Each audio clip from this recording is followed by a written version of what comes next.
unexpected developments. So Clinton cancels California trip after pneumonia diagnosis. I'm sure you've seen the video. Clinton stumbling, leaving a 9/11 event. That's shown up in the betting markets. So now the odds are 1.58.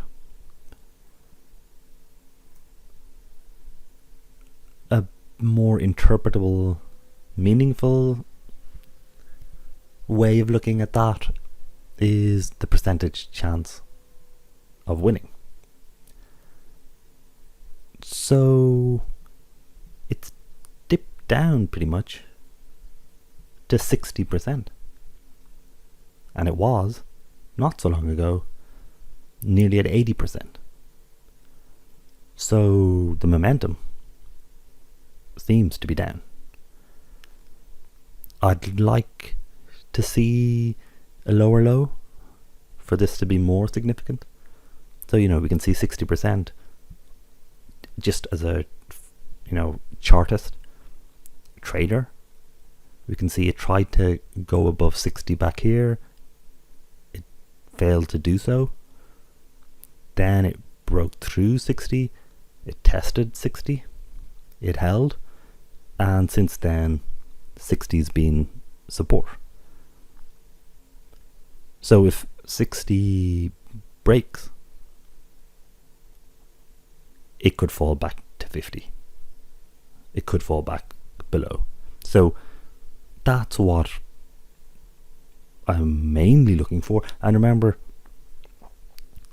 my trade was to take bets when it was way up here, when the markets were so confident it couldn't imagine Clinton not winning. So you don't have to pay that much. I'd only have to pay, €2.50 if I lost, and I'd make €10 or something like that, So if I'd lose, I wouldn't lose that much. If I won, that would be far better. So then the game plan was wait till or if the markets fell to evens, because it's a long election. So there was always going to be, I didn't know it was going to be pneumonia or whatever, but at some point it was going to be tested. Again, thinking back to the Brexit, the evening before when the voting stopped, the market shot up and it looked like it was going to be a Remain for sure. You got better than evens odds that was going to happen. Then as the counts started coming in, people got surprised. So at the end of the day, we don't know, and so the price can move all over the place. And when the market looks like it thinks it knows, when it thinks the uncertainty is very low, that's when I want to trade, because I get good prices, and I'm more betting that you don't actually know. Things are more uncertain than you think. So fingers crossed for me. If it falls a little bit more, then I can decide to bank my profit. So I'll end up with, if Clinton wins, I don't lose any money. If Trump wins, I do. And that's the kind of bet that I like. And I could modify that so that it ends up with me winning the same regardless of what the result is. Of course, that's going to be a smaller amount than if I just go pure, I'll just stick with my Trump bet or whatever. That's a matter of choice. That's from a trading perspective, looking back at this. So the betting markets are interesting at the moment, and they have made a move. The next significant move would be if it breaks below 60, because then it's game on. That's why I decided to record this, because I mean there has been a development and it was unexpected. Like I didn't know it was going to happen. Also, the S&P has fallen. Remember, my method of choice was if the stock market falls in the 3 months up to the election, then the ruling party loses. So the key level was 2181.6. It had been kind of moving around that for a while. Now, like on Friday, it smashed down. So now the markets are clearly below where they were 3 months before the day of the election. Now, I don't know whether the markets are going to turn around today, whether they're going to end up far higher the night before the election, but this is, I mean, it's far more likely to be below than if it hadn't made this down move. So, the markets have been up for a while now. It could easily fall back to 2100. That seems to be it was resistance. It was struggling to get above 2100, but then it did smash up. And now, when you're kind of having doubts, you kind of go, oh, interest rates are going to go up. So much of this market move is due to companies borrowing money cheaply and doing share buybacks.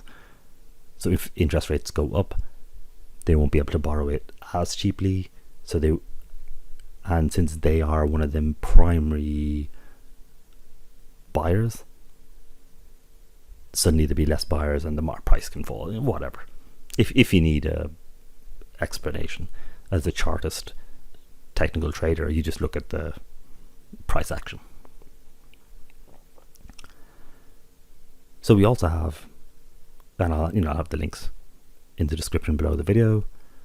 So here's the news which kind of moved things. Of course, if I'm following just the stock market price, if that's my primary indicator, that fell down on Friday. That has nothing to do with Clinton's health. If you look at the polls, they had been getting closer and closer. We can see here that Clinton is in the lead. But these are polls that came out on Sunday. And look at the number of polls where Trump is in the lead. I hadn't seen that before. I mean, things were getting closer, but it's not just one poll. At the same time, just looking at it now, I'd kind of go, well, look, this poll is from Georgia, which is more Republican. So, it's not a nationwide. If I poll in strong Republican states, I'd expect Trump to win those. I mean, that's not telling me anything. The general election poll is probably based nationally, so I'd kind of pay more attention to them. Actually, the swing states are the most interesting ones, so which is what I was supposed to be recording. But then when I saw the developments, I decided to talk about that more. I will come back to the swing states later. And just another site talking about how Clinton's projected electoral lead is falling. I kind of like this point. So Clinton now has an 83% chance of winning. I would say, since the betting markets are falling, that's maybe lower now. I don't know when this was posted. But the point is, they're making here is that in late August, which is not that long ago, she had a 95% chance. So that's a move. That's greater than the statistical error in samples. Winning the election now, it's expected she'll win by maybe 47 votes. But in just late August, she was expected to win by 108. So that gap seems to be collapsing. So that's what I wanted to look at in this. Could be interesting.